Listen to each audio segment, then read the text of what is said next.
प्रिय छात्रों नमस्कार। अनलॉक स्टडी में आप सभी का स्वागत है।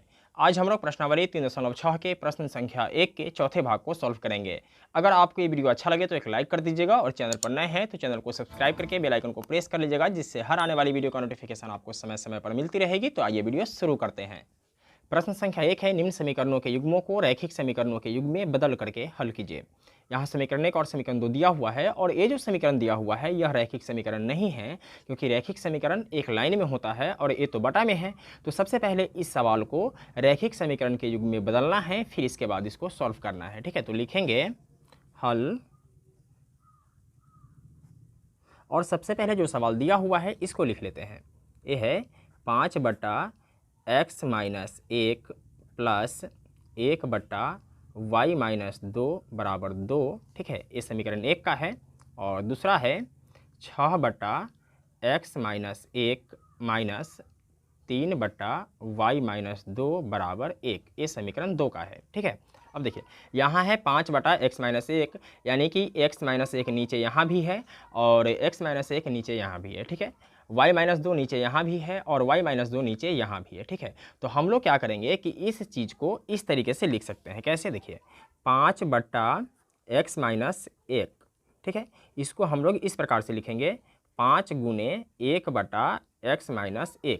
ठीक, क्यों? क्योंकि अगर एक क्रॉस नहीं कटेगा तो ऊपर से गुना कर देंगे तो क्या हो जाएगा, 5 एकम 5 हो जाएगा और नीचे x-1 हो जाएगा। ठीक है, इसी चीज़ को हम लोग इस तरीके से भी लिख सकते हैं। देखिए 5/x-1। ठीक है, अगर हम इसमें 1 से गुना कर दें तो क्या इसका मान बदल जाएगा? नहीं बदलेगा, क्योंकि 5 एकम 5 ही रह जाएगा। ठीक है, तो इस चीज़ को हम लोग इस तरीके से लिख सकते हैं। ठीक है, अब इसी को हमने क्या किया है कि इतने हिस्सा को यहाँ बाहर कर लिया है। ठीक है, और 5 को यहाँ कर दिया है। ठीक, कोई दिक्कत नहीं।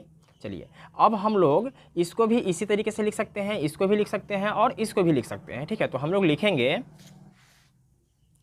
5 × 1/x-1 प्लस है तो प्लस देंगे, यहाँ जैसे है वैसे ही रहने देते हैं। ठीक है, 1/y-2। ठीक है, बराबर 2। अगर कोई बड़ा संख्या होता है एक को छोड़कर तो उसको भी हम कॉमन लेकर के लिखते हैं। ठीक है, यहाँ देखिए 6 × 1/x-1 माइनस है तो माइनस देंगे, 3 × 1/y-2 बराबर 1। ठीक है, अब यहाँ क्या करेंगे, मान लेंगे। ठीक है, मान लिया कि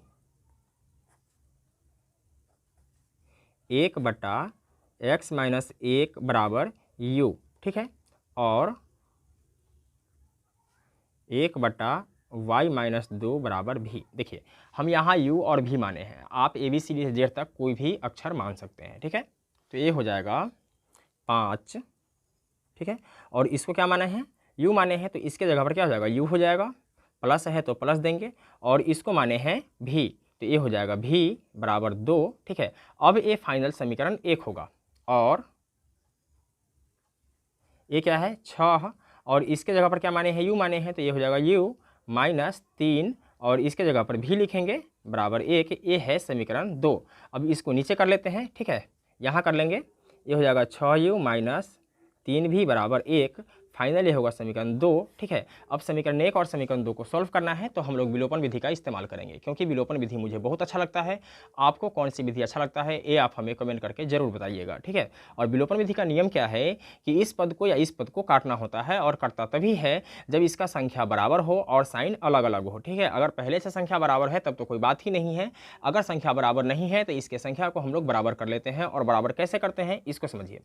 समीकरण 2 के जो भी का गुणांक है यानी 3, इससे समीकरण 1 में गुना करेंगे, और समीकरण 1 का जो भी का गुणांक है यहाँ तो खैर कुछ भी नहीं है तो 1 मान लेते हैं और इससे गुना कर देंगे समीकरण 2 में। ठीक है, अब देखिए 5 दिया क्या हो जाएगा 15, u है तो u लिखेंगे, प्लस है तो प्लस, 3 एकम 3 भी बराबर 3 दूना 6।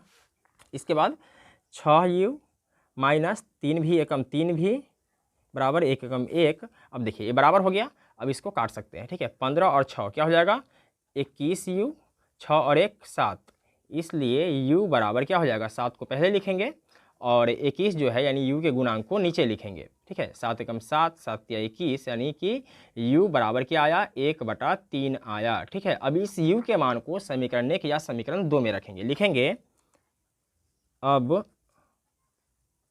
u का मान